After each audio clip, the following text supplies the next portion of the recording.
Hello! Welcome back to the SAPS podcast. This is season 1, episode 8 of our watch of HBO's fantastic series, The Leftovers. And this is a show where 3, let's face it, absolute messes try and break down a programme which I'm starting to think, week on week is just more and more of an impossible job. But, we'll do our best. So, as always, I'm one of your co-hosts, Sam, and I'm joined by my 2 very juicy and meaty co-hosts, Ant. How's it going? I was doing alright, actually, until I just managed to spill a load of Twinings lemon and ginger tea all over my bed. Because basically, it kind of stuck to my windowsill because I'm sitting on my bed, and I've made a bit of a mess. So. Well, that's what you get for drinking shit like that. And your other co-host, Phil.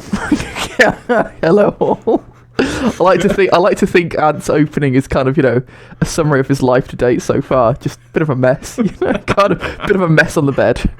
Do you know what? We say all this, but my man's actually doing really well. Well, look, it's going to be a big, juicy, meaty episode this week, so let's not waste any time. I'll remind you, as always, of our spoiler policy, where there'll be no future spoilers, because Phil and Ant have only seen up to this episode that we're doing. I've seen the whole thing. I've got the knowledge. I'm the real Don around these parts. Anyway, we'll only be spoiling this episode and all the previous episodes that we've done. So you don't have to worry about the rest of the series. I don't know though, Phil. Considering Sam's watched it a lot, I feel like we come up with the better points. I feel there's been quite a few times where Sam's been there, like even after 3 watches, I didn't notice that. So I'm not quite sure what he's been watching. Like, no. Well, I'll admit to things like that, but I've got to play I'm like the puppet master, or like the grand master of this game, where if I come in and I'm like, oh yeah, but this theory and blah blah blah, I could completely give away the game, fam. What do you want me to do? I don't know. Just come up with better points, considering just pretend you've only watched 8 episodes. You could say what you thought was going on up to this point, couldn't you? You could always go like, oh, I thought at this point such and such was happening. Because then you're not telling if it does or doesn't happen. But when I first watched this, like years ago, but I just find it quite funny how Ant, he's making, such coming out with such fighting talk, but he forgets that I've read his points that he's put in this document so far. Anyway, let's get into the breakdown of season 1, episode 8, Cairo. So we open with a montage of Patty and Kevin, and they're making preparations for their own individual plans, 2 separate plans. Patty's got some sort of massive folder. She's clearly got quite a meticulously crafted plan. She's not just winging it. And Patty then gives Laurie a stash of cash, and it is, a nice wad. And I always confuse myself. I put in the doc, she asks if she's ready, but obviously she's not saying it. She writes down, she asks Laurie if she's ready, and Laurie says, yeah, she is. Yeah, on the big folder, it says MD, which I presumed stands for Memorial Day. I think I only clocked it a bit later on in the episode. I put 2 and 2 together. But, when Kevin's preparing his food, I'm not 100% sure, but he might have been preparing lettuce, which kind of foreshadows Sam's stale and uninteresting points in this podcast sandwich. But that's it really. I mean, again, Ant, we've got 7 episodes worth of shit from you, fam, so this is very surprising to be coming from your guy. Mate, I've had 3 weeks off being ill. # no COVID. So, I've built up a bit of resentment, like you guys have been playing squash, enjoying yourself, and I've been, spilling tea all over the bed and making a mess. And I'm been there drinking fucking ginger tea or whatever he's doing. What a sad life. Yeah, Phil, but got anything to add? That's it. Yeah, I assume the MD did stand for the Memorial Day plan. And also, when you see behind Laurie, when she's sitting in the office, there's like a thing saying "not long now." The poster behind says "not long now." So I was like, oh, that's some pretty naughty foreshadowing then than what's going to actually happen on either today and Memorial Day. Oh, did Sam notice that? Sam, did you notice that? Did you? Yes, of course I noticed that. Oh yeah. Okay, cool. Just check. And then I also, so watching the scene with Laurie sitting there, it immediately reminded me of the Gladys and Patty scene from Gladys's episode. They both sit and just nod at each other. Mm-hmm. So that was, as soon as I saw that, I was like, ooh, what's either has Laurie taken over Gladys's position, or is something going to happen to Laurie? No, That's an astute observation, definitely. But I'm just conscious of the fact now that, is it going to be any point that brings up... Sam, did you get that? Did you get that, Sam? Did you notice that? Fucking ant, yeah. No, definitely, like, it's not even just like an allegory. It's basically like the same thing, isn't it? So it does make you fear for what's going to happen to Laurie. So in the next scene, we see the guilty remnant, all the good riddance cult. Sorry, I need to stay hashtag on brand. Exactly. We see the good riddance cult. They're stalking Nora yet again, and she's dressed up all fancy, to be fair, and she's heading over to Kevin's for dinner with Jill. And I was going to say the family. Then is Amy part of the family? Maybe, probably not. I hope not, based on what we find out later on.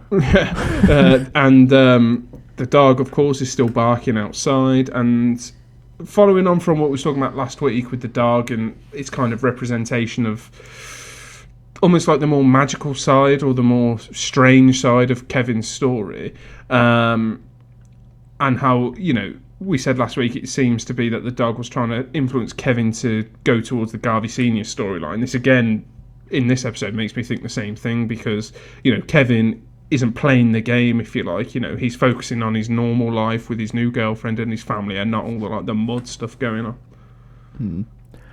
So, for a couple of things on this one, did you notice the notepad Megan's holding is identical to the one that Patty has in her office, the one that's brought directly to her and handed over? So it's the identical notepad. So I thought I'd just bring that up now to talk about something else later on. Mm-hmm. So just kind of put a pin in that there for a moment, if you will. Plant the seed in me. Exactly. I mean, it's funny to see Nora's sense of humour with the Rice Krispie treats offer on this bit. I quite like, she's feeling a bit happier. She's being cleansed of all of her unhappiness. She's coming out with the witty jokes. And, not much else from me on this bit, apart from if you literally try to picture a dog that had been like spawned from the depths of hell, it pretty much would look like the dog that's on the table barking. So I don't know if they're trying to do something with the kind of like heaven and hell imagery there, but the more I thought about it, I thought, yeah, it certainly looks a tad demonic. As soon as I read that line you put in there, and all I could think of was like from Call of Duty, the zombies, like the Hellhounds, fetch me their souls. And did you know, Ant, that that's actually a play on words? I did know that, Phil. It only took me like 8 years to figure it out, but I do know it now. I know it now. Did you notice it, Sam? I actually did notice that one. Even I picked up on that. So Amy then starts grilling Nora, and Jill then asks Nora about her gun, which, takes everyone by surprise a little bit. And Nora says that she got rid of it because she feels better now. And, as you're watching it, I remember, to be fair, the first time I watched it, got to justify myself now. No, but the first time I watched it, thinking, okay, is it better since, she had that hug from Holy Wayne? Maybe, maybe not. We'll see as the episode goes on. But Jill then inspects her bag. After Nora kind of offers, she doesn't just grab it, and she finds no gun in there. Yeah, I find Jill quite annoying, to be honest with you. And she's been really moody. But I did like the fact that she asked the question, because, she found the gun in the cafe in like episode 1 or 2. So I like the fact she followed that up. But like in terms of like making an effort, it's like, come on, like, Dad's trying to move on. Just bring a bit of energy. Just, I don't know. I just find her probably the most annoying character for me, Jill. More than the twins? Yeah. You're right though. I was quite. I was quite. What's the word I'm looking for here? But I was frustrated with Jill being so unpleasant, so hostile towards Nora. I mean, I thought it was a bit uncalled for, kind of like trying to call out why was she kind of revealing the hand that she'd actually seen that she got a gun in her handbag in the first place, and why did she seem so desperate for her to still have the gun? Because I know Jill originally hypothesized that she has the gun to shoot herself or end it all. Well, sorry, I am just going to kind of defend Jill here a little bit, because, we've seen a lot more of Nora than Jill has. We've seen a whole episodes based around her, and we know that Nora's got some problems and stuff, but she seems like quite a nice person and everything. But all Jill knows of her is that she walks around with like a big fucking like Magnum in her handbag, and so like she knows her dad's got problems, so maybe she's there thinking like maybe she's not going to have like such a good fucking influence, like. Possibly, but is that the impression? Did you get the impression she was trying to potentially protect her dad? Because that's not the impression I was getting. Yeah, I was getting more of a "I don't want you as a stepmom" kind of vibe. Yeah, maybe I see what you mean. Too much it's a good point, but it's not why I thought she did it. Yeah, I don't know. Yeah, I don't know what New York's gun carry laws are like, but New York State's even, because Mapleton's in New York State, right? So I mean, she's allowed to have that gun, I presume, but it's just surprising it being in a handbag and not concealed away more, and the size of it maybe, which is the threatening thing. I don't know. Yeah, no, definitely. Well, if that was you and it was, your dad, you'd have questions as well. Okay, yeah, I get where you guys are coming from, and I do kind of agree, but I just thought I'd make the point. But anyway, so we then see Nora. She's actually showing early signs of like having quite a positive influence on this family, because Kevin and Jill start to argue as they normally do, and she basically just completely discourages it and just like tries to shut it down when she's outside with Kevin.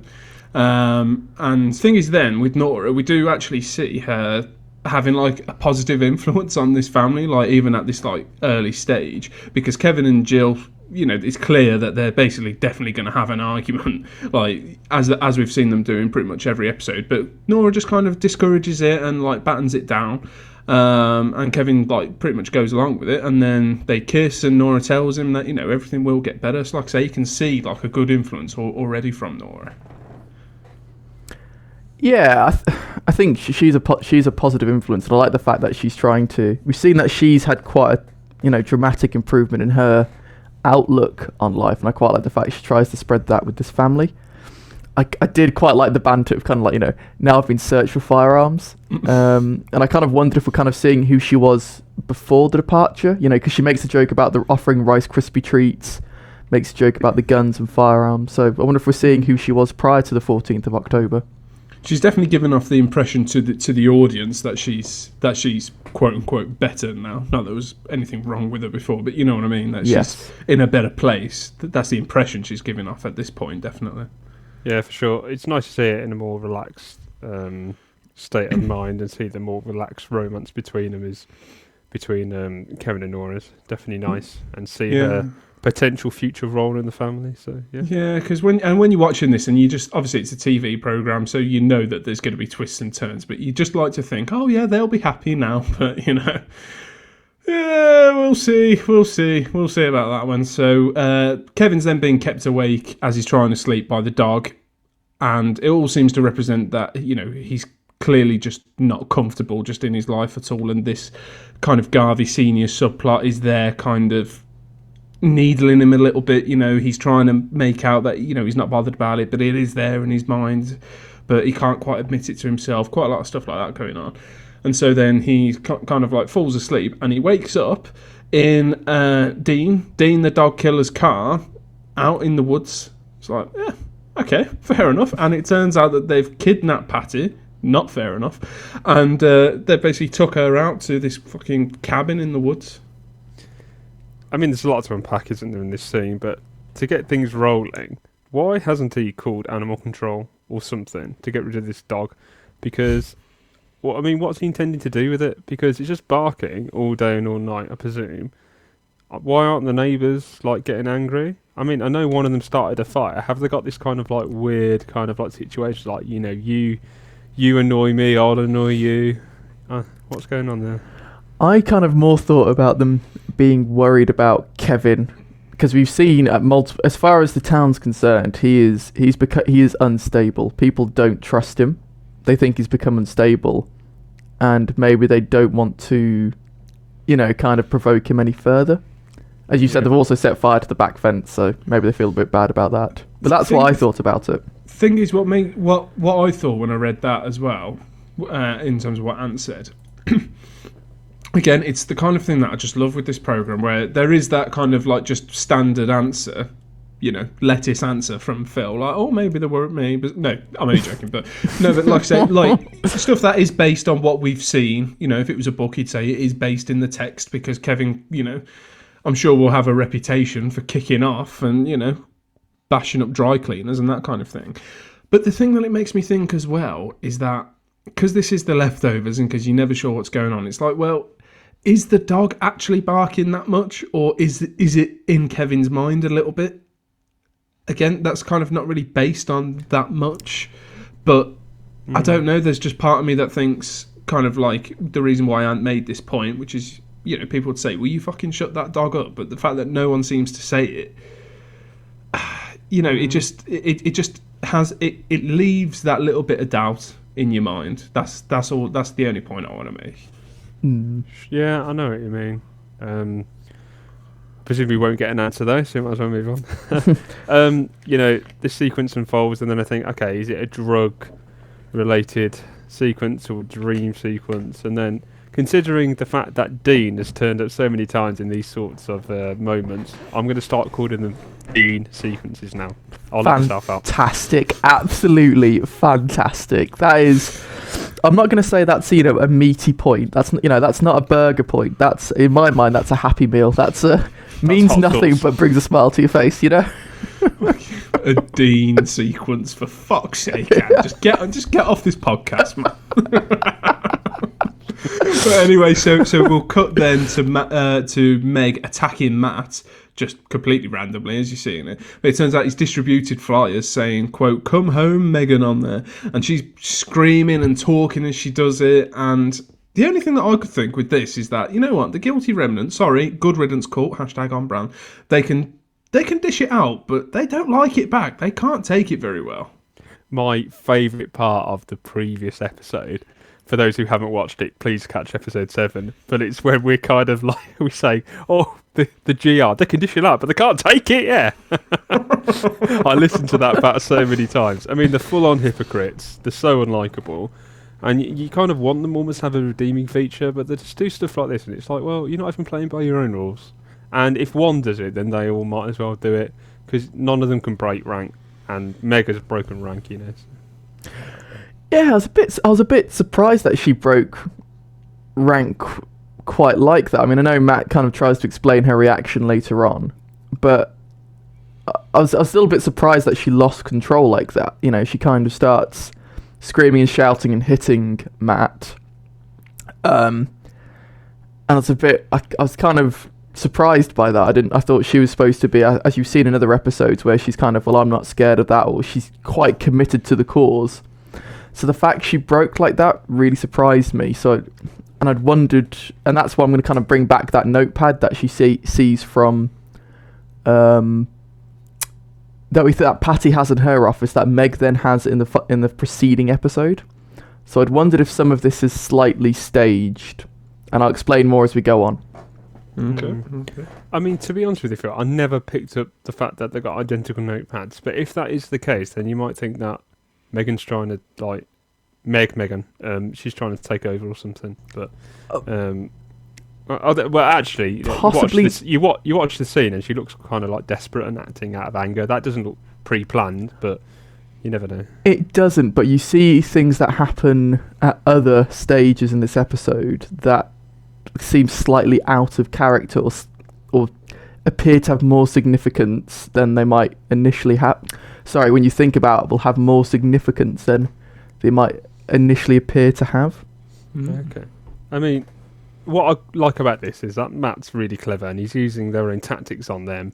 So, proper like reverse Uno, although I am starting to think Matt's a bit of an evil entity, Just like the way, I don't know, like the way he looks. I mean, I don't want to say anything about an actor's looks, but I don't know, there's like something there.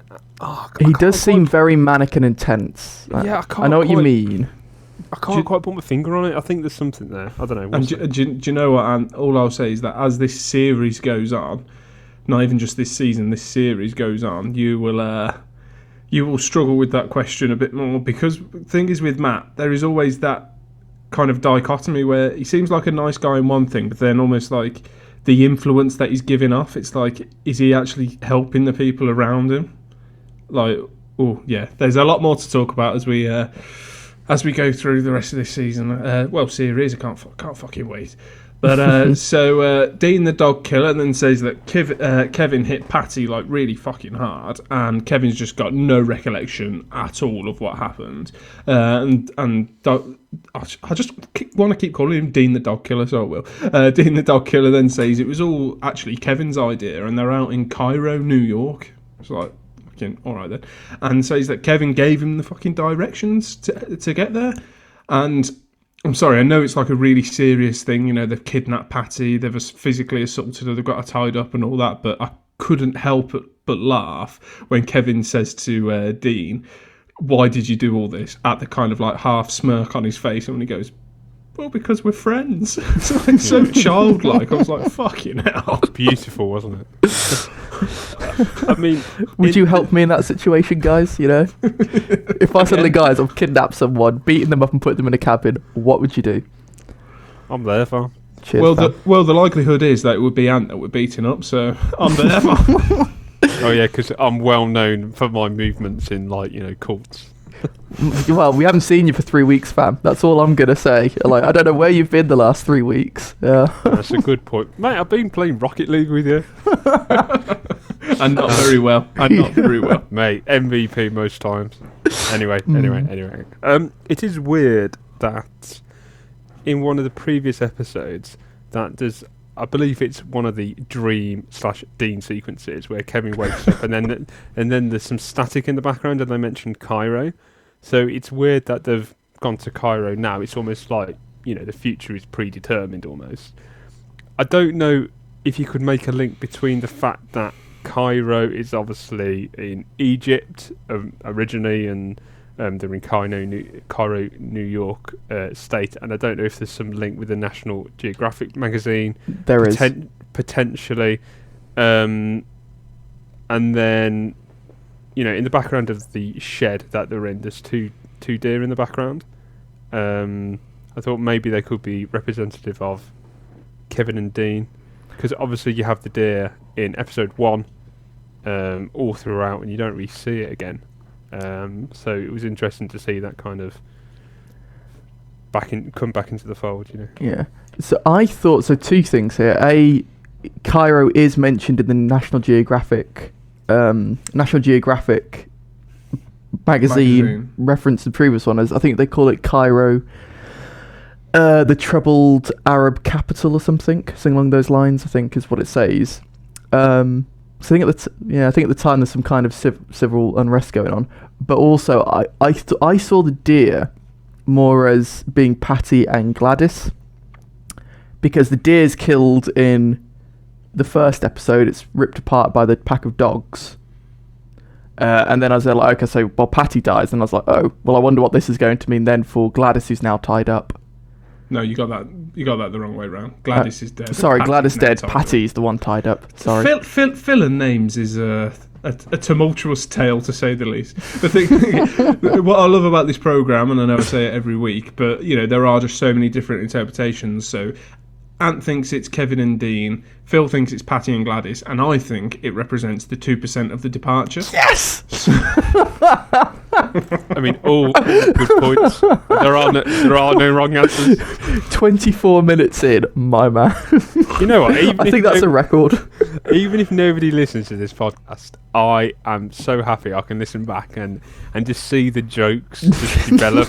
You know, the lore expand, like the in-universe explanations. You know, it's all going to be pretty special. I think we should also take a moment to appreciate. I think that's the first time Sam's come in with that joke. I think you've kind of berated us every time we've come in with it in previous episodes. With the pigeons, the I'm twins. A true believer now. I'm a true believer. Converted. Yeah. Hang on, Phil. It's not a joke. Fucking idiot. Yeah.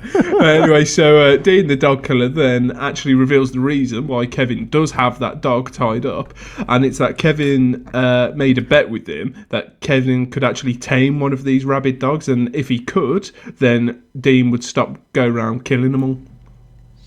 I mean, there is a loose link with Kevin having to tame the dog. It's like he's having to tame his own decaying mental health and the demons there, and potentially you could, long shot I know, but there could be a link between the bet between Kevin and the dog, and then Matt and the roulette table. But again, it's probably a long shot. Mm. So sorry, when you say Kevin and the dog, do you mean Kevin and the dog killer? No, because he's No, I know what Ant meant, like Kevin's bet about the dog, but Yes. you said Kevin's bet with the dog. It's like the dog's not being try and tame me if I... Sorry, I misspoke. Sorry, I'm being facetious. Anything to add, Phil? So at this point I started, because you see so many times where Kevin is lucid, he knows what's going on, is quite clear on what's going on. It's only ever when he kind of wakes up that he seems slightly confused about what's happening. I'd started to wonder if he's either being drugged or being... I'm wondering if like the decaying mental health is a red herring, and actually it's he's either being drugged, because we see how many prescription pills he's got before he goes to bed, or some kind of trigger for hypnosis, like, because in the previous episode we pointed out that he kind of only goes back to the National Geographic after the dog starts barking. I can't remember if it was you, Sam, or Ant who raised the point. That was me. Ant would never come up with something like that. I'm just going to laugh because I know at the end of the episode it's going to be a totally different story. So that's how I saw it with the dog. That's why I saw the dog's role as. Yeah, there's just so many different interpretations, isn't there? Like Ant said, there's no wrong answers unless Ant said it. Anyway, so Kevin then starts fucking victim blaming Patty and says that he'll let her go and we'll just call it even. And he's just like, fucking, what a clown. Like, yeah, I've kidnapped you, intended to kill you, beat you up. Oh, yeah, but my wife joined your cult, so we're even. Like, fuck off, Kevin, come on.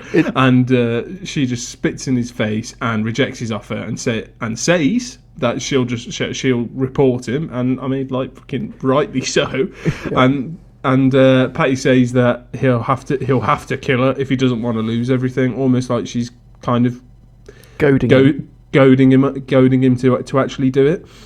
Which sorry, but given it does make you think about Patty, that given how this storyline seems somewhat linked to the dog barking, and all the stuff that we've talked about, it seems like Patty's getting drawn into that kind of story. So the fact that she's encouraging Kevin to carry on with it makes you think about, with what her, is she involved in it? Is she some sort of fucking supernatural agent, trying to push him towards this kind of thing?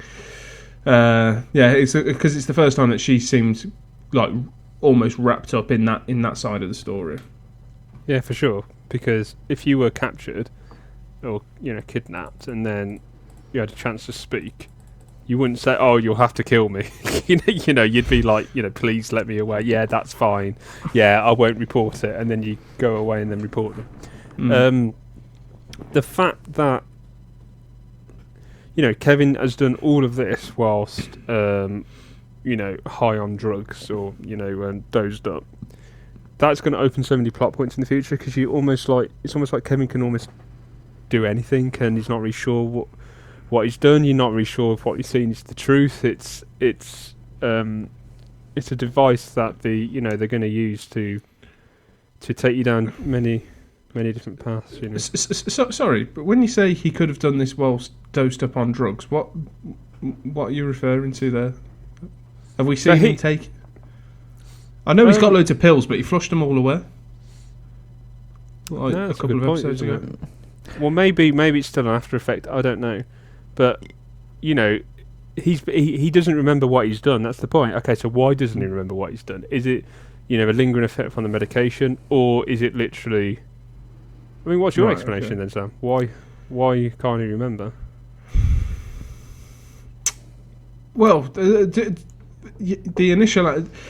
the initial answer that you'd want to give is like from some sort of mental illness, kind of what we think about Garvey Senior. But then there is that question, with this program where it's like, okay, is it a mental illness or is there something going on?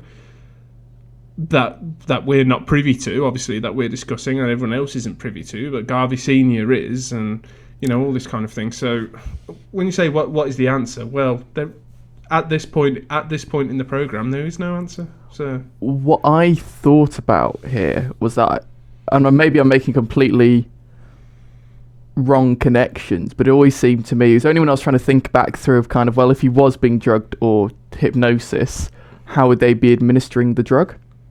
Was kind of the key thing I was thinking about. And so I was thinking, well, for instance, like in the previous episode, this episode, and I can't remember which one it is, when he sees the fire pit. Is that the first episode or second episode? You can see he's actually had a drink the night before. So you can see he's had, like, I think it's whiskey that he pours himself. Right. And so this is where it's going to start becoming a slightly grander conspiracy of my part, but I'd wondered what Amy's role in it was, because you always see that he has a glass of whiskey before going to bed, and then he wakes up and something mad has happened. You saw it in the episode, Cairo episode, saw it in this episode, and you saw it in another episode, I can't remember which one. He has whiskey, and then he wakes up and turns out something terrible's happened, or right. He seems confused by what's going on. So I'd wondered if potentially someone is spiking his drink, because we do see Amy in one or two of the dreams, and she seems to have a better understanding of what's going on. I mean, it's a decent idea, definitely. How based in the actual, Oh yeah, almost, or in the text, almost. I'm not sure, but again, with this program, it does lead you down a lot of things like that. And when you say about Amy, there is definitely some strange points about her. One which I'll bring up later. But so we'll put a pin in that for now. So we start seeing in this next scene a different ideology between Meg and the other guilty remnant. Sorry, good riddance cult. You say I've got a problem with names. Keep slipping up, don't I? Bloody hell! But she wants more violence, and she says that she wants, more violent acts and to respond more. And she basically says that it isn't weak to do so. So yeah, just a little interesting thing to note. Mm-hmm. So I thought, this kind of goes back to talking things about the Notebook. I'm wondering if Meg's role here, if she's being instructed by Patty to challenge Laurie. Check that Laurie's strong enough to do what's required. And that's because, that's why the notepad, she's acted out in several ways at several points. And it's not until Laurie says that Meg, I don't know if she's implying that Meg's speaking or Meg's point is weak. By the way, she says it's weak, and that's only when Meg shuts up. Yeah. When she kind of stays firm to the plan that they've currently got in place. Mm-hmm. So I'd wondered if Meg's role is to try and test and push Laurie. Right, no, that's interesting. That is interesting. But so Meg and Laurie then go over to see Matt after obviously Meg attacked him earlier, and Meg says sorry, but she clearly doesn't mean it. And Nora's there as well, and Nori tells Laura about having dinner with Laurie's old family, the Garveys, obviously, and says that Laurie should apologise to Jill, and Laurie just looks she looks fuming. She looks fuming, mate, honestly. Yeah, it's certainly interesting to see Meg's regression. Like she's full on angry 1 minute, now she's being forced to apologise. Meg has kind of gone 0 to 100 quite quickly in a couple of episodes, right? She's gone from like kind of student, if you like, and then she kind of flips that a couple of times. So it would be interesting to see if she'll settle in, if you like, to the guilty remnant. Good riddance. It was a good scene, wasn't it? It's nice to see Nora ruffle a few feathers. Jill insists to Amy and the fucking cunts. Sorry, the twins. Whoa. Whoa. Do you mean those fine actors? Too far? No, it's never too far. No, Jill insists to them that Nora's still got the gun and that she's just pretending to be okay. And Amy responds by saying that it is possible for people to be okay. And Jill says what Ant's been thinking the whole time and asks if Amy has fucked Kevin, basically. And it ends in mutual fuck yous between these two, seemingly quite close friends before. And it's just all a bit peak, to be fair. It's a bit uncomfortable to see. We know that... So, first off, do we know anything about Amy's family? Because it's odd that whenever they're talking about people can be okay, it felt a bit more personal to Amy. That's how I perceived it. It wasn't just people can be okay. It was kind of people can go through what Nora's been through and be okay. Because we've not heard anything about Amy's family. And at the end of the episode, Amy doesn't go home. She goes to someone else's family. I think there is like a throwaway line in one of the episodes, but I don't think it tells you much. Yeah. From memory. So yeah, it's an interesting point, Phil, but I'm not really sure. Well, so this is kind of where I then go back to: is Amy part of a larger conspiracy? So is she a member of the GR, for example, or is she got another role to play because she's lost all her members of her family? This is an interesting thing. So, listeners, if you're watching along and if with us, and if this is the first time that you've seen it, so you don't have any, future knowledge, shoot us an email. Let us know what you think. Is Amy, are we reading too much into this, or is she just a normal person, or is she trying to have some sort of influence on Kevin? Is she part of a conspiracy? Just shoot us an email and just let us know what you think. I mean, for me personally, at this stage, I never saw that. I just think she comes from a broken home, and she's staying around her friends. But maybe there'll be more to come, and we'll see more stuff that will unpack that theory. An interesting point, I guess, on the scene itself is that it could have actually been a true disguised confession. Just the way that it was, framed. You're not sure, is she joking? Is there an element of truth? Because it's probably really easy to tell the truth if you mix it in with a lie, sort of thing. So, yeah, I'm not sure. I think Sam and I are in agreement. We'd fully understand if she had. Like, I think we'd be fully. She even highlights, look at him. He's ripped. He's in great shape. We can tell the size of his penis when he goes out for a run. Exactly, and that's why I was there. I didn't get the reference for, did it on a pile of guns, but I'm not just sure if that was Amy just saying that he's got a massive unit. I couldn't. I didn't quite get that reference. I think it's more about the fact that Jill doesn't like Nora's gun, and it's just like we didn't have a stack of guns. Okay, no, that's fair. I didn't quite get that. So well done. Yeah. It's great acting from the actress who plays Amy, whose name I don't know, but fair play. No, she brings it in this scene, definitely. But back in the cabin, we learn that Kevin actually used to smoke. More on that in a future episode. And he starts asking Patty who gives the orders in the Good Riddance cult. And you know what? I had forgotten that, and I promise that I had completely forgotten that Patty actually says this. So when we started calling Dean dog killer in earlier episodes, but Patty calls Dean dog killer. Literally, I was there, like that thing from Family Guy. It's like, he said it. Like that was me. I completely forgotten, and I was pretty pleased with us. So fair play. But Patty actually calls him dog killer and says that he is a ghost because clearly the Good Riddance cult have got ways of getting information on people, but she cannot find anything on him. This guy's just mysterious, man. Yeah, for sure. So just on the theme of regression, you had Meg's regression from disciplined, fairly disciplined GR member to outspoken kind of troublemaker, and then you've got Dean, who at this stage he's got a name, and you think you're learning a bit about him, and then it's like, no, he's back to dog killer. More kind of mythological aspects to his character coming in. So the fact that Patty can't find anything to him, and the fact that he calls himself a guardian angel as well. I mean, the heaven and hell imagery is it's strong for everyone to see. I think there's lots of kind of hints throughout the episodes, and then occasionally you'll get something right on the nose. And I'm sure the casual watcher, kind of like half paying attention to watching the show, half flicking through Instagram, will probably miss it. But for guys like us who are paying attention, it's like, we appreciate those steers. But the thing is with that, they will say something, like you say, quite on the nose every now and again, but they never go far enough just to be like, this is the deal. Yeah, they'll never confirm it, will they? They don't confirm what the situation is.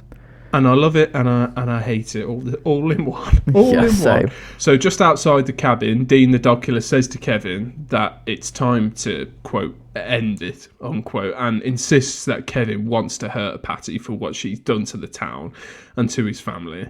And Dean tells Kevin to go into his truck and to summon up the other Kevin, the one that does all this kind of stuff.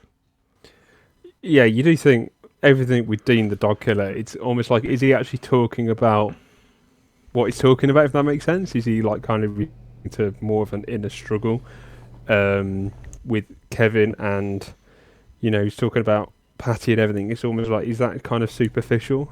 It's almost like, is Dean kind of like the devil on Kevin's shoulder, Yeah. Everything is not as it seems, for sure.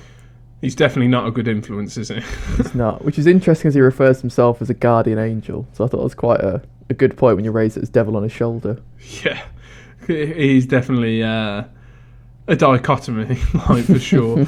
So then we see Jill and the twins. Yep, the twins. I'm being nice. I'm being nice. So they break into Nora's house, and we get a little reminder of the missing photos that the Good Riddance members took on one of the earlier episodes. And Jill's searching around, and one of the twins finds Nora's bulletproof vests that we see with that Nora used with Angel. Was that her name? Yes, that's her name. Yeah, Angel in an earlier episode. And upstairs, Jill finds Nora's gun in a kind of board game box in the kids' room, and she starts to break down. And I remember, like, again, I know I said it earlier, I'm not just saying it, I do remember when I first watched it thinking, is she kind of thinking of, like, ending things? Because obviously she's not happy. She's just had an argument with Amy and everything. She's found this gun. I was a bit concerned, but I think for me a better interpretation is that she's having her own quite bleak view of the world kind of being reinforced because Nora has kept the gun, and Nora isn't okay, which is kind of like what Jill has said, but it's one thing for her just to be saying that, and another thing for it to actually be true and to have it confirmed. Because if you're Jill might be thinking Nora's putting it on, but a part of her might actually be thinking, and maybe even hoping that, I hope that Nora is okay. But when she's found this, and it's kind of not true, and things aren't as they seem, it's not great for her, definitely. But she doesn't tell the twins about the gun, and they just leave. Yeah. When I was watching the scene unfold, I never thought that she was kind of like on the verge of joining the GR, and then this would like tip her over to the edge. The fact that she has been lied to about the gun. Okay, but she did break and enter, to prove the point.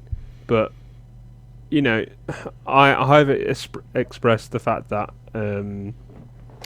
Jill's not my favourite character. So when I watched the scene, I was kind of like, I wasn't that emotionally invested, and I just see her as being a bit moody almost. But knowing where it goes, at the end of the episode, it certainly makes a lot more sense. Yeah, I think it does kind of it gives a better link to where the episode goes later on. Mm-hmm. I think you're quite right, Sam, there, and kind of showing how disappointed she is. I didn't get the impression she was going to shoot herself, but I did get the impression of almost how upset and disappointed she was that actually Nora potentially isn't doing okay. Because I think Jill, when Nora, quite politely and friendly explains, I don't need the gun anymore, I don't feel I need it, Jill does drop the point. She doesn't start, trying to find other things to start having to go at Nora about.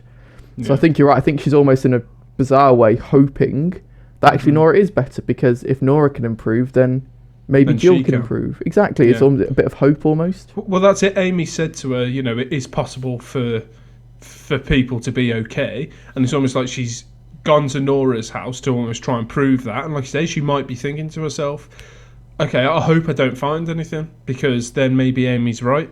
But then when she does find it, and it's like, no, there is no hope almost, and that, this pain isn't going to get any better. Yeah. And that's exactly what the GR kind of recruit based on, that things will never improve. Exactly, man. Fucking come on, Phil. Come on, son. Come on. What I did also like about this scene is I think it's the only time the twins have ever made a valid point kind of explaining the significance of the gun. Like that developing the plot nicely, you mean? Is that what you meant by that? I saw twins develop the plot nicely. I was like, what you referring to? I did see your point. That I was like, I wonder did I miss something else there? But yeah, I do like it's the only time, unless I've been missing things throughout the entire season, it's the only time they say something that's quite poignant and actually explaining what's going on to the audience. It's the only time their existence is justified. Sorry. So you agree that they are required, that they are necessary? In this scene, they were a decent plot device. Let's move on. I never actually thought that Jill would end it, but the fact that she can't be bothered to cover her tracks. At the time, I was thinking, just cover your tracks. But she's clearly she's abandoning her father, her relationship with her father's girlfriend, and everything, and just I'm just going to join the GI. It doesn't matter if they know. Maybe she almost wants Nora to know that she's been there. She doesn't go straight to the GR, does she? Though. Just okay. I just mean at the end of the episode. It's not far off, is it? So just a relatively minor point. There's a board game in Nora's charge room called Doggy Doo, and obviously that links in with the dog kind of imagery surrounding the series so far. The doggy says do get involved in this subplot. Fucking leave that in. I'm going to, mate. But that's a good point, and I didn't notice the board game Doggy Doo. I did a fill and I kind of paused it. And had a look. But so Kevin then leaves a voicemail for Nora, which is just bare crackly, and we know what he says, which is that he doesn't know what's happening to him and that he really needs her. But we'll find out later in the episode that she's not going to get that message. Oh dear. Things just, even when Kevin tries to reach out, it's almost like this outside influence. He's trying to reach out for help, but that message isn't going to be received by Nora. And is there some sort of thing blocking that, or is it just bad phone reception? It's this program, man, this fucking program. But so this next scene is just so fucking weird. So Kevin finds all of his white shirts that he'd lost in the previous episode when he went and busted in the dry cleaners to try and retrieve them. He finds all of these white shirts just hanging up out in the woods, and it just really confirms that he's just been losing it all along. I mean, if that wasn't clear already, Kevin's got problems, man. Big problems. Yeah, well, again, I still don't think it's Kevin. I'm starting to think it's not that Kevin's having a decline in his mental health. I think he's being manipulated or drugged in some way, because he's always... So, for instance, we always, the bit with the fire pit, we see Amy's there. We actually see Patty's there. Would we see Patty or Gladys? One of the two. And I think we also see the dog killer. So at this point, I'm there I don't think it's a decline in his mental health so much that he's being manipulated by the GR at this point, or someone else. But I do feel vindication that he... sorry, I know you tried to cut in. I do feel some vindication about saying, about the fact that they weren't his shirts in the dry cleaners. Mm-hmm. I was quite there yes, I knew they weren't his shirts. Well, let me ask them, Phil, why are you going down that path of that he's being drugged and manipulated? Because we know that mental health can be something that is genetic, and so we know that his dad seemingly has mental health problems, and Kevin seems to be developing some. So why are you... Because the suggestion would kind of be that, okay, maybe Garvey Sr.'s been drugged and manipulated too. So sometimes with these theories, you got to ask yourself, why? So why would that be happening? Where does that fit in at all? I'm just interested to hear why you think that might be the case. True, and it does. Potentially, it could be a red herring. I do know what you're saying. Is why is Garvey Sr., who clearly does have mental health issues, and why is that different to what Kevin's going through? And I'm still trying to somehow put together the fact that how Garvey Sr. ties in with the Garvey Sr. ties in with things like the National Geographic, which we can then see in the GR's storyline with Patty, being in Cairo and things. So you're right, there is some kind of big link that I'm missing somewhere. Sorry, I'm going to cut in just again here, because the thing is as well that Garvey Sr. wants Kevin to be getting involved in this kind of storyline, which we're kind of suggesting might be to more to do with the mental health or potentially the drugging thing. But so he wants him to get involved with that, but he told him to get rid of the pills. True, do you know what I mean? And also Kevin did get rid of the pills. So I think if you just look at things as a whole, like I'm not sure. I'm not going after you here or anything, but I'm just. I think sometimes with theories, like it's one of them where you can come up with a theory and all this kind of thing. But it's like, is it actually based in the actual what we've seen? True, but I think the problem is with what we've seen is that we still don't have any answers or any coherent. This is what's happening. Yeah, that makes sense. That's fair. Like I say, I'm not going after you. No. It's always fair to try and challenge my sometimes off the cusp, or slightly random conspiracy theories. But I think I'll come in and I'll play the UN. I'll be the peacemaker. I suppose let's not get political. I think with me, I mean, it's a really on the nose scene, isn't it? Because you've got all the white shirts, strung up, and it's like, Sam likes to think, interpret it kind of like a literally. Okay, well, who put them there then? Is it? And you got a whole host of answers. Could be virtually anyone in the show. I mean, the main candidates are either Kevin did it himself, but why would he do that? Someone's obviously done it to portray a message. So is it Dean? Is it the GR? And you're probably not going to get an answer. But I thought that was really on the nose, considering, it's all about Kevin's state of mind. It's almost like a really clear, almost kind of almost like a ritual, almost like the way it was just like, pushed in his face. It's like you're losing the plot. Yeah. And the fact that so was Kevin driving or was Dean the dog killer driving? Who chose this location? It hasn't been determined, has it? No, Dean was driving because he said that Kevin gave him directions. Okay, so Kevin's give directions, right? So Kevin knows where this place is. So Kevin's been here before. So potentially, he's the one who's put the shirts up. But yeah, it's interesting just to link it all together, or attempt to, Yeah. Like I said at the start of the podcast, it does feel like a thankless task at times, but I do love it. I do love it. Something that, before we move on, something that I did want to ask is, do we know?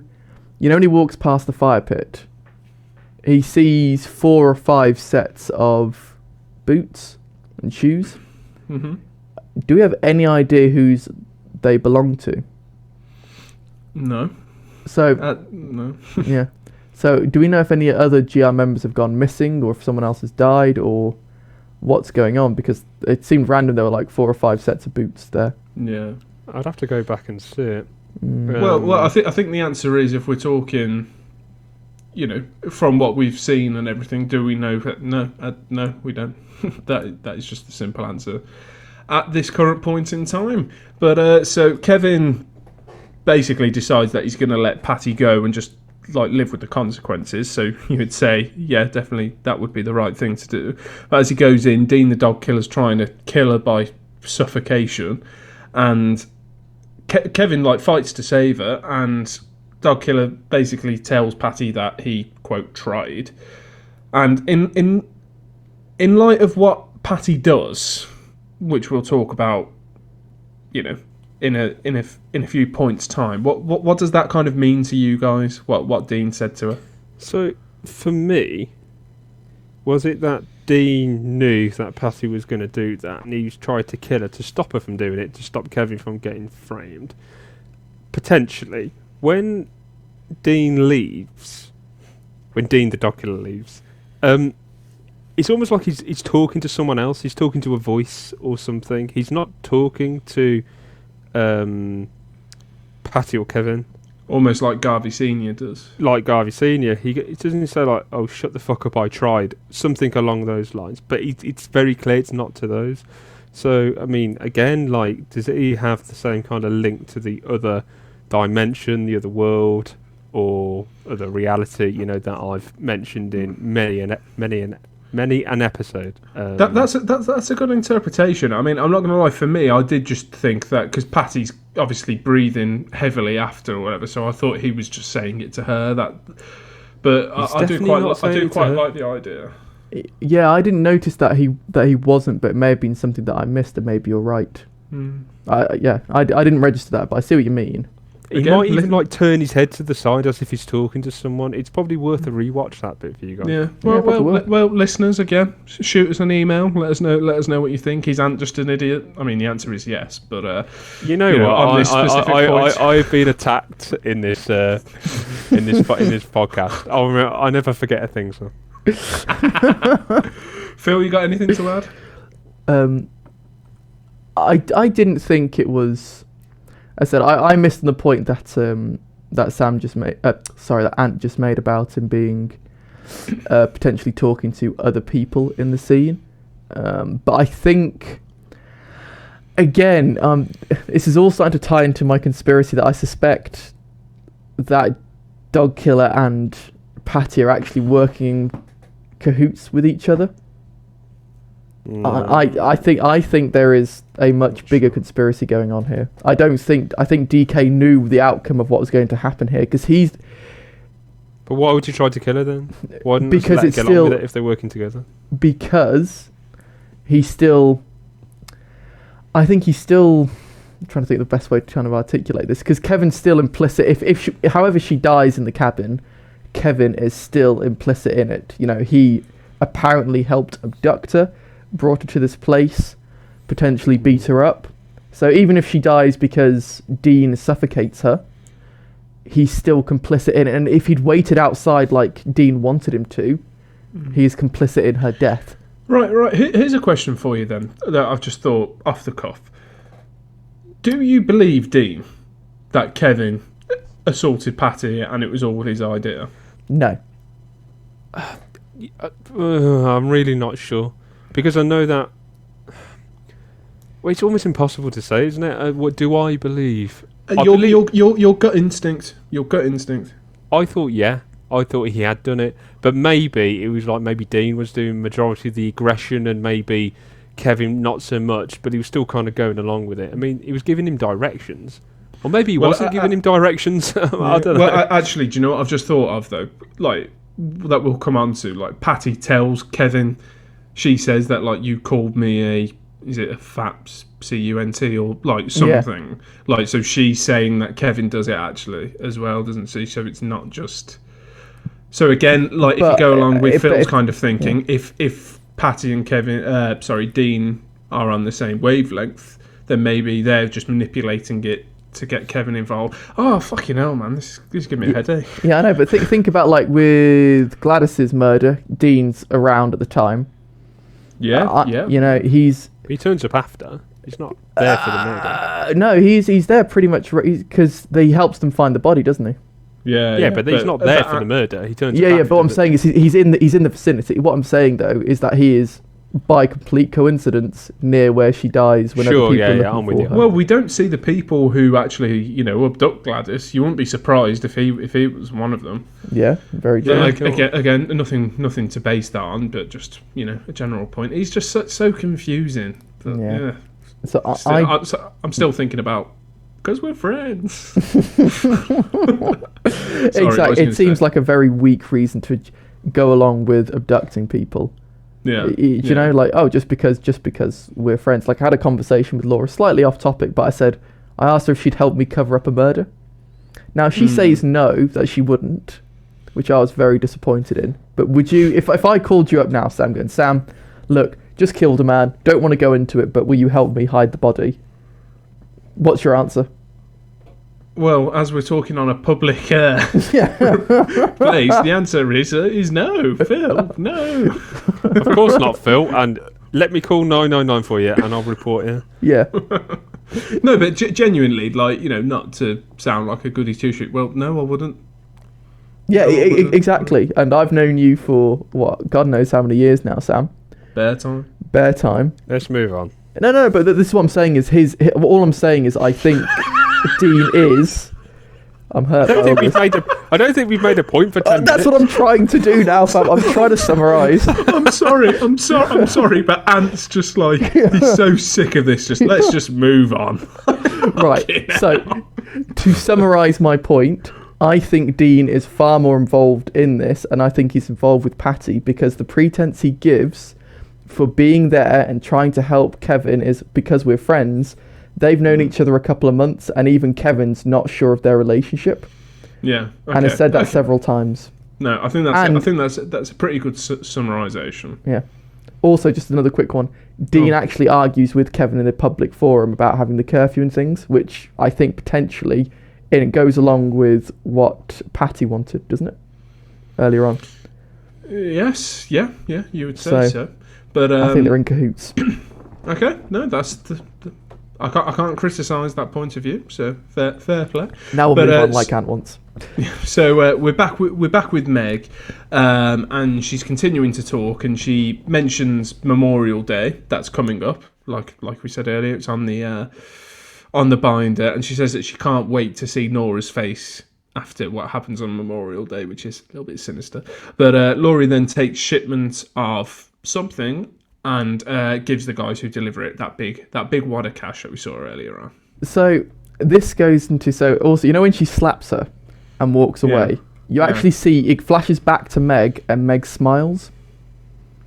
And this is because she got a reaction from her, isn't it? Possibly because she got a reaction from her, but I also thought it was more that she was pleased that Laurie is still staying to the plan, if that makes sense, despite being constantly goaded by Meg to doing something else. Don't forget as well that earlier on in the episode, Meg wanted more violence. She wanted these reactions. You know, so two ways of looking at it for sure, but I'm correct. And then we see the good riddance cult unloading whatever was in the van, and they're all very different sized packages. So we know that the GR bought models of those that are departed, probably based on just their research and the photos they've stolen and things like that, to dress them up in the clothes that they would wear, to presumably put them in the house as a reminder, to shock people. And that's probably literally one of the worst things I've ever heard of in terms of, just psychological torture almost. I mean, imagine you lose your family member, friend, partner, whoever, and then there's a lifelike doll of them in the house wearing the clothes they would normally wear. I mean, imagine what that would do to you. I mean, do you know what? I've literally just pictured that happening, because when you're watching it, you're separate from it because you watch it on the TV. I've just pictured if that happened, and it's made my skin run a bit. It would creep you out, because let's face it, if they're going to sneak them in, they'd sneak them in at night, right? Because we know that they can they know how to get in the houses, right? So it'd be first thing in the morning. Imagine that you wake up, you're a bit groggy, you're getting the sleep out your eyes, and oh my god, there's someone there just sitting on your sofa. I mean, it'd probably give you a heart attack, man. It would be so weird. It's not just. I mean, when you see them pull out the much smaller package, and I assumed that was a baby. Honestly, that's what made me think, God, can you imagine how awful that would be? Like, that would be truly. That's what really kind of got me. I almost made my stomach turn a little bit, that kind of thought of a parent seeing that. Oh. You do think they'd be hunted down, don't you? I mean, imagine if they did that. I mean, they've got a sizable shipment, right? So if they did that, I mean, people would be out there for blood. They already hate them, as seen by episode 1 at the Memorial Day fight. I mean, imagine if somebody did that to you and you're in the moment. Yeah. Let's remember this discussion for a few episodes' time. Nora then tries to play Kevin's voice message, but like we said earlier, it's proper fuzzy and she can't make anything out of that. And she also sees that somebody's been in a house and found the gun. Yeah, she must know it's Jill or actually, is Amy there at the dinner? I can't remember. Yeah, Amy's there at the dinner, yeah. Yeah, so I bet she thinks it's one of the two, right? Yeah, she'd know who it was. Yeah, she'd have strong suspicions. But back at the Garvey household, Amy's packed up and she's leaving when Jill gets back.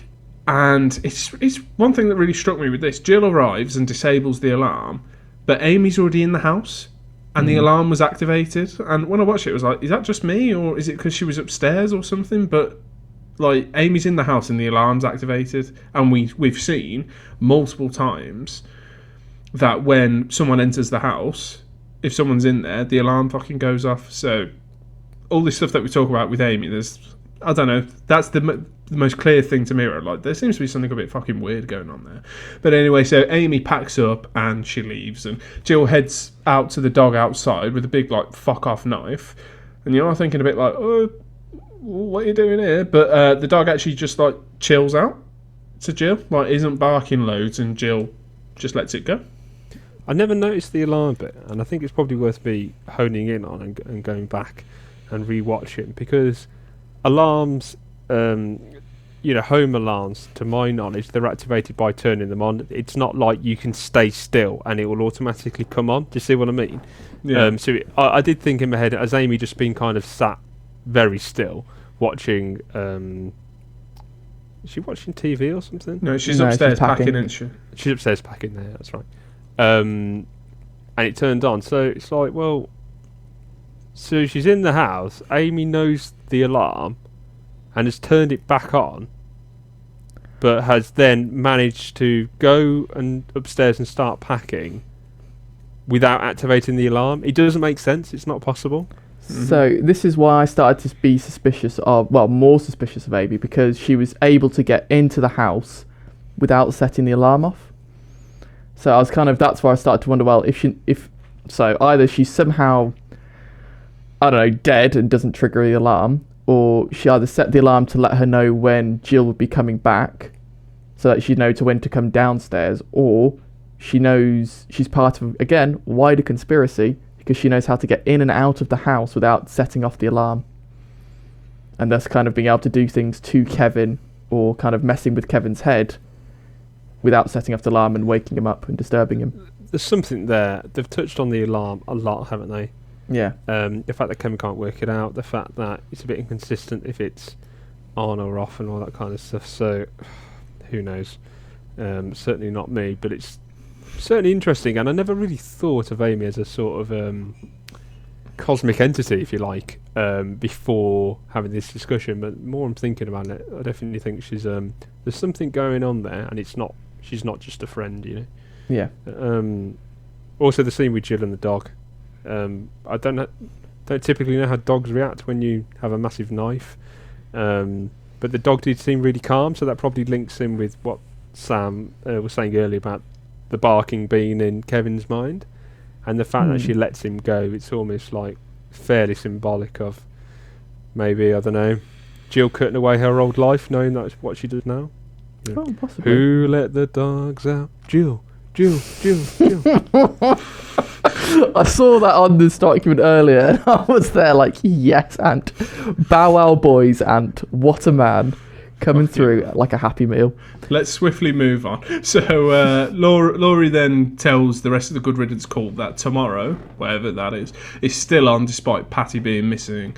And Laurie's then looking at Nora's profile, and you know, she's not over Nora being with Kevin, no matter what she tries to convey. You know, she's not over it. As again, like I said with Kevin earlier, if this wasn't already clear, you know, Laurie's not fully committed to the cause as she would like to have everyone believe.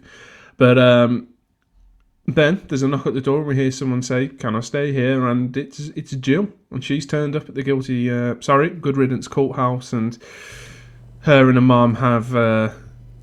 I don't know. They have a little stare at each other, and you can't quite tell. Like, is Laurie happy that she's there, or is she maybe thinking, "Oh no, don't come here"? Or there's a lot of mixed emotions there.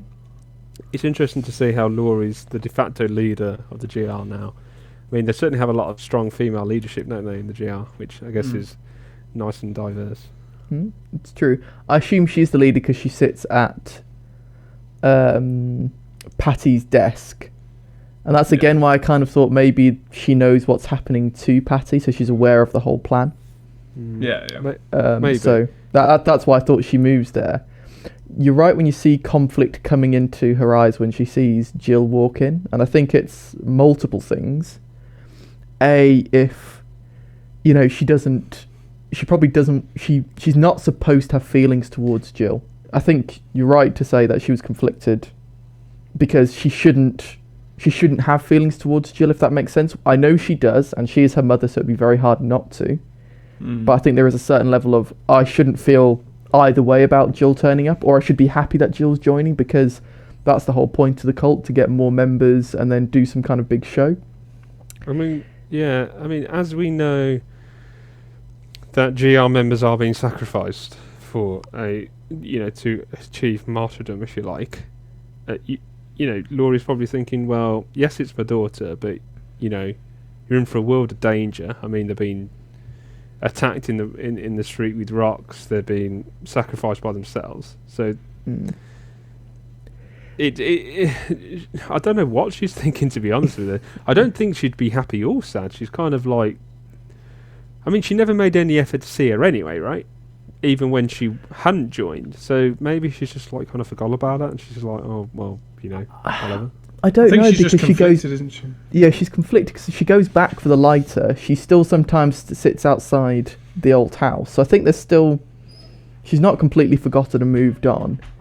But moving on to the point about martyrdoms, I got quite a bit of like a Binding of Isaac moment. That kind of sacrifice your child to prove your belief. With Abraham and Isaac, and that's kind of the first thing I thought about when I saw that. I was like, ooh, that's quite a. Is the Binding of Isaac a game?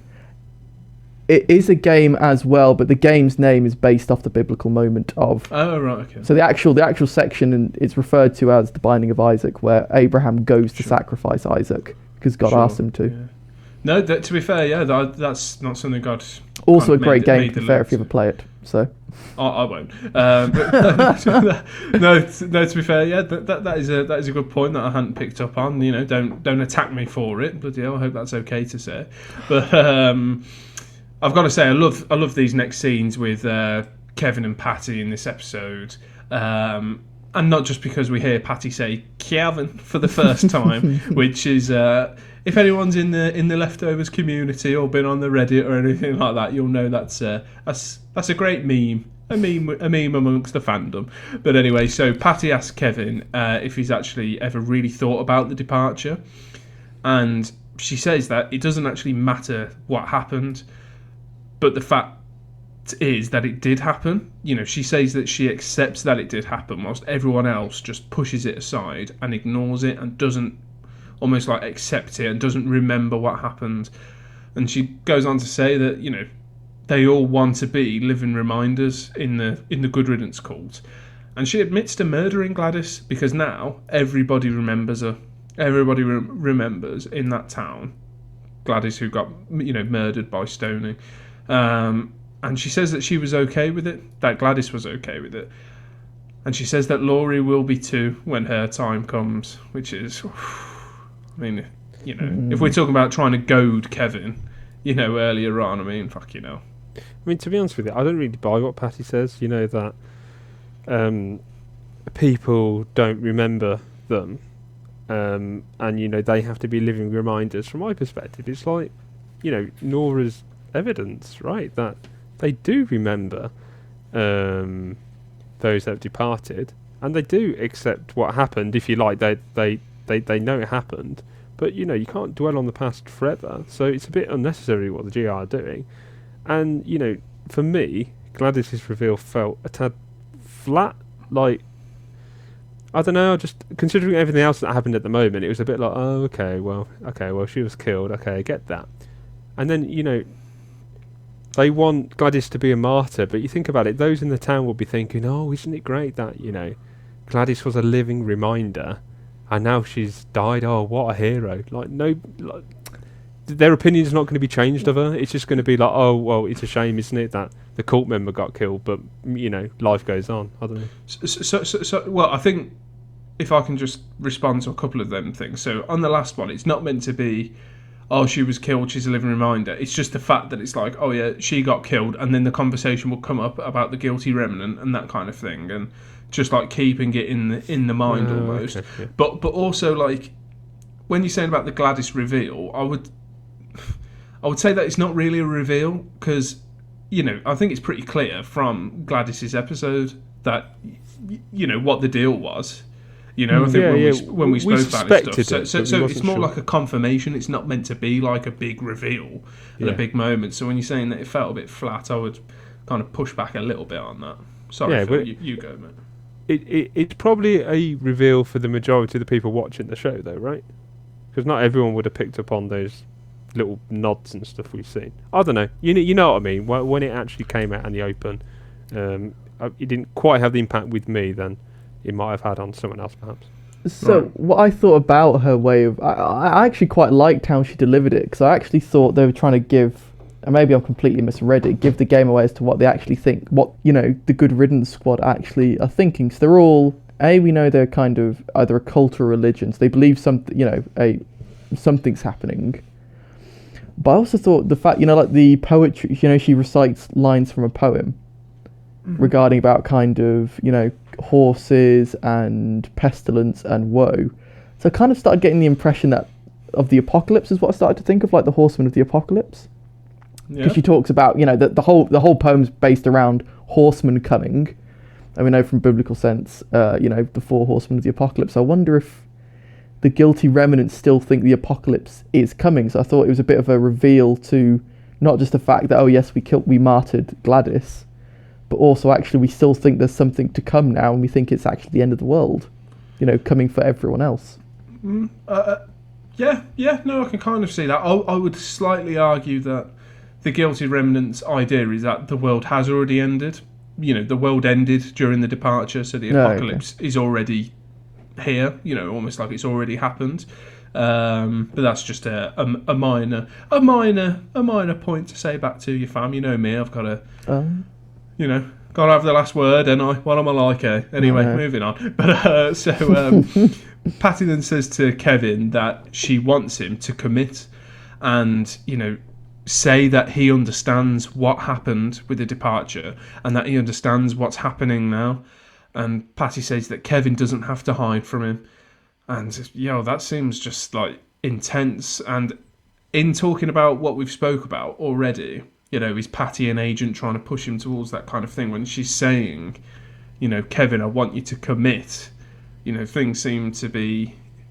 It strengthens that theory, definitely, that, you know, she's pushing him towards this more supernatural side of the story.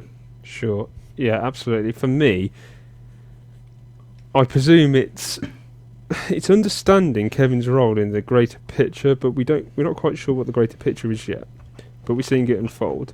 You know, along with the mystical elements of the show, you know, things like the radio static and the location being Cairo, the link with the underwater spiders and the magazine and everything. For me, it's an element of, Patty knowing the future somehow, and all the good kind of other dimension, you know, determinism and all that other good stuff.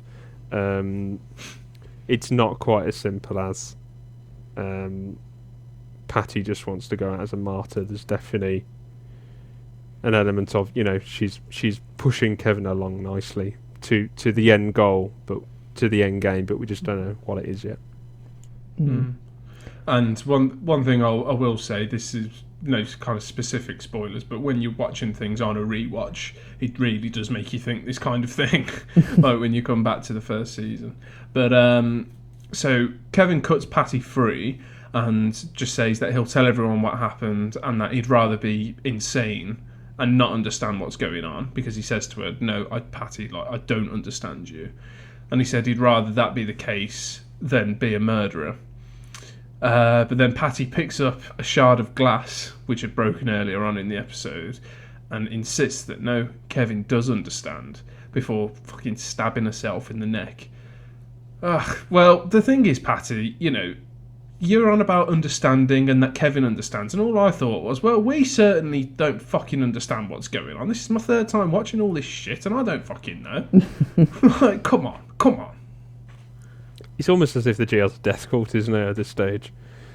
And that, you know, Patty wanted to almost die all along, I presume, and her time was right at that moment. Yeah, I think her death there was definitely the end goal of she knew that this was part of the plan. She knew she was going to die. Mm-hmm. But what was also... Sorry, this probably kind of comes in at the wrong point, but something we just talked about them dying. You know when Patty...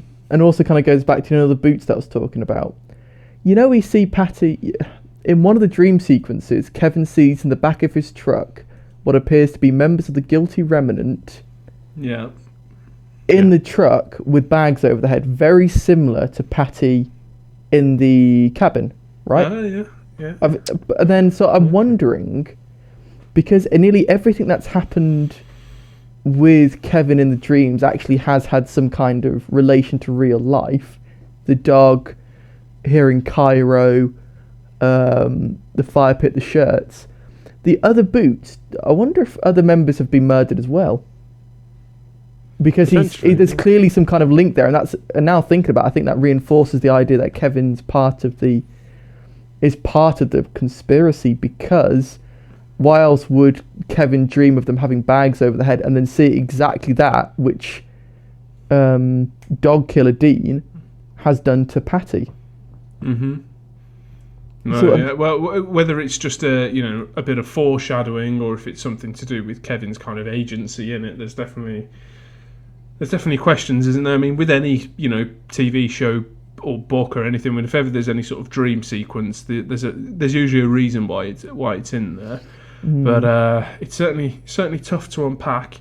But with that lovely image at the end of Patty killing herself, that brings us to the end of our kind of breakdown of the episode. So time just for our quick kind of overall thoughts. So I'll just start off and I'll just say, look, what a fucking brilliant episode. There's so much confusion and mystery in this one. It's actually insane. It's almost like every line, you could break it down line by line. Like, okay, well, what is the double meaning of that? And everything must have been so hard to write. And, there's just more questions all the time and there's barely any answers. But to me, like, it doesn't feel cheap. It doesn't feel like they're withholding things. They're giving us stuff to talk about. But yeah, I just love it. What are you guys saying? Yeah, it's certainly a very rich episode, isn't it? I really enjoyed it. Just a point that I failed to make earlier as well, something I thought was quite interesting, that Meg is seen watching a news article about mass resurrection at a grave in Somalia. I thought that was really interesting to think, well, obviously it could be a hoax, considering that those that depart just disappear and they can't really be resurrected, but and it might just be total baloney, if you like, but there could be something there. I thought it was quite interesting how to put that on, because throughout the show they have put quite interesting things in the news, whether it be the celebrities disappearing or, the religious and leaders and the scientists not agreeing on. So I thought that was quite interesting. It could be another one of the... What was the name of the carousel in Germany? Do you remember they referred to it earlier on? I think they referred to it in the first episode and again in Nora's episode. I can't remember. There's a carousel in Berlin, I think, or something, where everyone on the carousel disappeared, and it's a bit of an anomaly. And I wondered if it was another one of those. Okay. When I heard about it, it might be something more. But just a bit of world building. World building. Also, the fact that Jill frees the dog and lets her pass go, and then you've got Kevin freeing Patty, and then a totally different kind of resolution, if you like. It's interesting to see the comparison between the two instances there. But no, overall, what I really liked about the episode is that the kidnapping happens really early on. It's not like it happens 45 minutes into the episode and you've got 15 minutes left of good stuff. It's relatively early on, like 10-15 minutes in, I believe. Yeah. It's like, okay, well, it's Kevin and Dean and, in the middle of nowhere and trying to work out what's going on. There was never a dull moment. Yeah, absolutely. Can't wait to see what happens next. Yeah, I can't wait to see what happens next. Phil, what do you reckon about the episode overall? So again, I think this episode was crazy good. It's the thing I liked most about this episode was the fact that it kind of allowed us to confront the problems Kevin's been having, things like the shirts, the dreams that he's been having, and actually there is a real world significance to them. It's not just he's picturing a fire pit or his shirts have gone missing and he thinks he's going mad. Actually, he finds his shirts in. I know we don't know why he's seeing it there, but I'm quite glad there is a real world. Well, your shirts are actually in the woods. There was a fire pit that you were dreaming about. That corresponds with this. All your dreams now, they're not just random occurrences. There is some kind of real world impact of them. All these things mean something. It's not clear what they mean, but they do mean something. Yeah, no, definitely. Exactly. And though it's still... Oops, sorry. No, I was just going to say, like, so when I said earlier, like, you know, this program doesn't feel cheap in any way, you know, because you could imagine it being something where it's like, okay, 8 episodes in, we still don't fucking know a lot of this stuff, and a lesser program, it would feel like, you know, they're just withholding things. It feel a little bit unfair.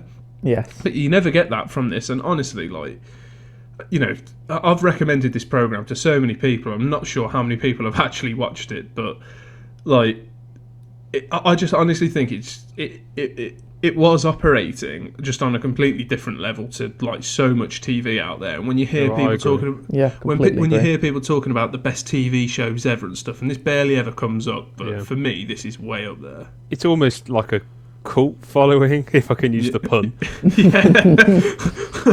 We are the living reminders of that this program is good. Good riddance. We must sacrifice Sam. Yeah, that's it. And I'm happy to do it for the cause.